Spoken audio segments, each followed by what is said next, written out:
நான் நிறைய life coach வருஷக்கணக்கில் attend பண்ணிட்டேன். நிறைய வீடியோக்கள் நான் பார்த்து ப்ராக்டிஸ் பண்ணிட்டேன். நிறைய புத்தகங்கள் படித்து நிறைய ப்ராக்டிஸ் பண்ணிட்டேன். என்னுடைய வாழ்க்கை எந்த வகையிலையும் மாறலை அப்படின்னு நிறைய பேர்த்துக்கு ஒரு கேள்வி இருக்குது. மிக முக்கியமான ஒரு செய்தியை புரிஞ்சுக்கிட்டா நம்ம லைஃப்பை மாற்றிட முடியும் அப்படிங்கிற நம்பிக்கை உங்களுக்கு ஏற்படும்.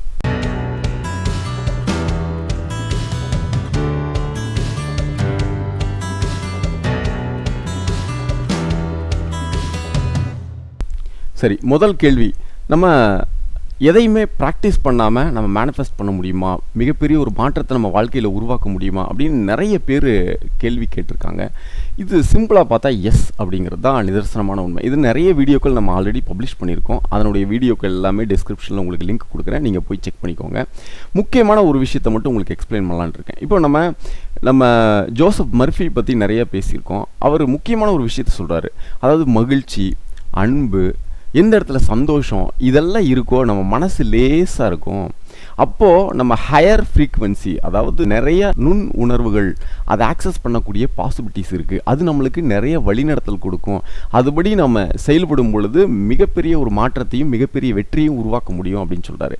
ஆனால் நம்மக்கிட்ட இயற்கையில் இருக்கிறது என்ன இன்றைக்கி அப்படின்னு பார்த்தோம்னா, கவலை, கோபம், விரக்தி, சோகம், இப்படி நிறைய விஷயங்கள் இருக்குது. இது எல்லாமே ரொம்ப வெயிட்டான ஒரு பொருள் மாதிரி. நம்ம ஒரு வீடியோவில் ஆல்ரெடி பப்ளிஷ் பண்ணியிருப்போம். என்ன அப்படின்னா, நம்ம ஒரு நீரோட்டத்தில் மேலே இலை மாதிரி இருக்கணும், ஒரு கல் மாதிரி இருக்கக்கூடாது. கல் மாதிரினா அந்த நீரோட்டத்துக்கு கீழே போய் அது முழுகிவிடும். இதே இலை மாதிரி இருந்துச்சு, அந்த நீரோட்டத்தில் எங்கெல்லாம் போக வேண்டுமோ அங்கெல்லாம் நம்ம பயணிக்கலாம். அப்போ மிக முக்கியமான செய்தி என்னென்னா, மன இறுக்கம், அதை சார்ந்த நிறைய உணர்வுகளில் தவிர்ப்பது நல்லது. முக்கியமான ஒரு விஷயத்தை புரிஞ்சுக்கிட்டா இது உங்களுக்கு எந்த அளவுக்கு ஈஸியாக இருக்கும் அப்படிங்கிறது நீங்கள் தெரிஞ்சுக்கலாம். வேண்டயர் பற்றி நம்ம ஆல்ரெடி ஒரு வீடியோவில் பேசியிருக்கோம். இவர் வாழ்க்கையில் நடந்த ஒரு முக்கியமான நிகழ்வு. சரி, அது என்ன அப்படின்னா, அவர் 9-10 வயசு இருக்கும்போது அவங்க அப்பா நிறைய குடிச்சிட்டு வருவார், வீட்டில் சண்டை போடுவார், அவங்க அம்மாவை போட்டு அடிப்பாங்க. இந்த மாதிரி நிறைய நிகழ்வுகள் நடந்திருக்கு. இதனால் இவர் மன இறுக்கத்துக்கு ஆளாயிருக்கிறாரு. அவங்க அப்பா மேலே நிறைய கோபத்தை வளர்த்தி கொண்டே இருந்திருக்கிறாரு. ஏன்னா அந்த சூழல் அப்படி. ஒரு குறிப்பிட்ட நாள் கழித்து அவங்க அப்பா ஏதோ ஒரு பக்கத்து ஊரில் போய் இறந்து விட்டதாகவும் அவர் அடக்கம் செய்து விட்டதாகவும் அவருடைய நண்பர்கள் இவர்கிட்ட சொல்கிறாங்க. இது அவர் கண்டுக்கிறது இல்லை. ஆனால் மிகப்பெரிய ஒரு கோபம் இருக்குது. என்னைக்காவது ஒரு நாள் போய் அவருடைய சமாதியில் போய் எல்லாத்தையும் திட்டி தீர்க்கணும் அப்படிங்கிற எண்ணத்தை வச்சிருக்கிறாரு. கொஞ்ச நாள் கழித்து இவருக்கு மறந்துடுது. இவர் ஒரு மிகப்பெரிய அளவில் படித்து ஒரு டாக்டராக வராரு. ஒரு எதாச்சியாக ஒரு நாள் அந்த வழியாக கார் பயணம் மேற்கொள்ளும் பொழுது இவருக்கு ஒரு உணர்வு வருது, கார் சீட்டு சரியாக இல்லையோ அப்படின்னு. அதை சரி பண்ணி கொள்வதற்காக கார் சீட்டை அட்ஜஸ்ட் பண்ணும் பொழுது அந்த காருக்குள்ளே ஒரு விசிட்டிங் கார்டு கிடக்குது.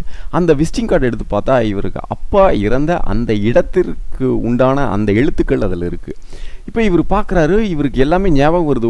நமக்கு ஆல்ரெடி நம்ம நண்பர்கள் சொல்லியிருக்காங்க, இந்த ஊரில் தான் நம்ம அப்பா இறந்துருக்காங்கன்னு சொல்லிட்டு இன்றைக்கி நம்ம போய் பார்த்துடணும் அப்படின்னு சொல்லிட்டு அதை பற்றி விசாரிக்கிறாரு, எங்கே இருக்குது அப்படின்னு. விசாரித்து பார்த்தா அந்த கார் நின்றுக்கிட்டு இருக்கிற மிக அருகிலேயே அந்த இடம் இருந்திருக்கு.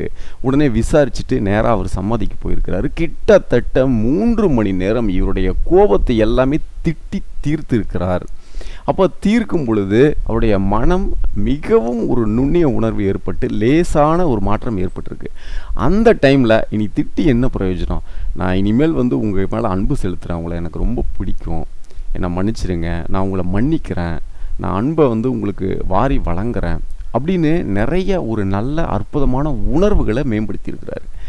இதன் விளைவாக அடுத்த ஒரு சில நாட்கள்லேயே அவர் எழுதி வச்ச அத்தனை புத்தகங்களும் அற்புதமாக விற்று தீர்ந்து விட்டது. அவருடைய வாழ்க்கையில் மிக பெரிய உச்சத்திற்கு போவதற்கு இந்த நிகழ்வு காரணமாக இருக்கிறது. இது எதன் அடிப்படையில் இருக்குது அப்படின்னு பார்த்தோம்னா, ஒரு முக்கியமான விஷயம்தான். நமக்கு ஏற்படும் எந்த விளைவும், எந்த செயலும், எந்த நிகழ்வும் தற்செயலாக ஏற்படுத்தி வைக்கப்பட்டதல்ல. இதற்கு பின்னாடி மிகப்பெரிய ப்ராசஸ் இருக்குது அப்படிங்கிறது நம்ம நிறைய வீடியோக்கள் நம்ம பேசியிருக்கோம். இதை நம்ம புரிஞ்சுக்கிட்டால் போதுமானது. இப்போ நம்மளையும் நிறைய பேத்துக்கு சோகம் இருக்கும், நிறைய பேத்துக்கு கவலை இருக்கும், நிறைய பேத்துக்கு வெறுப்பு இருக்கும், கோபம் இருக்கும், இப்படி நிறைய இருக்கும். இது எல்லாமே தற்செயலாக நடக்கப்பட்டதா அப்படின்னு பார்த்தா இல்லை. அதற்கு பின்னாடி மிகப்பெரிய ஒரு ப்ராசஸ் இருக்கும். நம்ம என்ன பண்ணலாம் அப்படின்னா, அந்த ப்ராசஸ் எந்த அளவுக்கு மிகச்சரியாக வேலை செஞ்சுருக்கு அப்படிங்கிறத நினச்சி ஒரு பிரமிச்சு போகிறதுக்கு வாய்ப்புகள் இருக்குது. ரெண்டாவது பார்த்திங்கன்னா, இது ஏன் எனக்கு நடந்துச்சு அப்படிங்கிறதுக்கு பதிலாக இது நடந்ததற்கு நமக்கு மிக முக்கியமான ஒரு காரணம் இருக்குது அப்படிங்கிறத அதை கண்டுபிடிப்பது. இன்னொன்று, அதை நிகழ்த்திய நபர்கள், அதாவது பண இழப்பாக இருக்கலாம், பொருள் இழப்பாக இருக்கலாம், நமக்கு மிகப்பெரிய ஒரு துரோகம் நடந்திருக்கலாம். இப்படி எதுவாக இருந்தாலும் இது இந்த இயற்கை மிகச்சரியாக அவர்களினால் அந்த நிகழ்வை நம்மளுக்கு ஏற்படுத்தி கொடுத்துருக்கு அப்படிங்கிற மிகப்பெரிய புரிதலோட அவர்களை மன்னித்து விடுவது, அந்த உணர்வுகளை மாற்றி விடுவது. எப்பெல்லாம் இந்த கவலை, கோபம், மன்னிப்பு இதெல்லாத்தையும் பார்த்திங்கன்னா மன்னிச்சிட்டோமோ, இந்த கவலை, கோபம், இந்த வெறுப்பு இதெல்லாம் இல்லாத ஒரு சூழல் இருக்கும்போது நம்ம மனசு லேசாக இருக்கும். நம்ம நினைத்து பார்க்கக்கூடிய அனைத்து விஷயங்களையும் நம்ம அடைய முடியும் அப்படிங்கிறது இவருடைய வாழ்க்கையிலேருந்து நம்ம தெரிஞ்சுக்கிறோம்.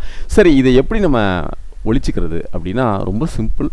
தினமும் ஒரு விஷயத்தை எடுத்துக்கணும். அந்த ஒரு விஷயத்தில் ஏன் இது ஏற்பட்டிருக்கு, எவ்வளோ பர்ஃபெக்டாக அவர்னால நம்மளுக்கு இந்த பிரச்சனை வந்திருக்கு அப்படிங்கிறத நம்ம முழுமையாக புரிந்து கொண்டு அந்த மனிதரை, அந்த நிகழ்வை மன்னித்து விடுவது தான். நான் மன்னிச்சிட்டேன், ஏதோ நீ பண்ணிட்ட, அது உன்னுடைய சுயநலத்துக்காக நீ பண்ணிட்ட, இருந்தாலும் அதை நீ பண்ணலை, இந்த பேரறிவு உன்னால் எனக்கு இந்த பிரச்சனையை கொடுத்துருக்கு, அதுக்கு நீ எந்த வகையிலும் பொறுப்பு இல்லை அப்படின்னு சொல்லி நம்ம மனப்பூர்வமாக மன்னிப்பது தான் இதற்கு மிகப்பெரிய ஒரு மாற்றத்தை நமக்கு தரும். சரி, தினமும் ஒருவரை நைட்டு தூங்கும்போது உட்காந்து இன்றைக்கி என்ன நிகழ்வு நடந்துச்சு, இல்லை பழைய நிகழ்வுகள் ஏதோ ஒன்று தோண்டி எடுத்து அவரை மனப்பூர்வமாக மன்னிப்பதனால் நம்முடைய மனம் லேசாகும்.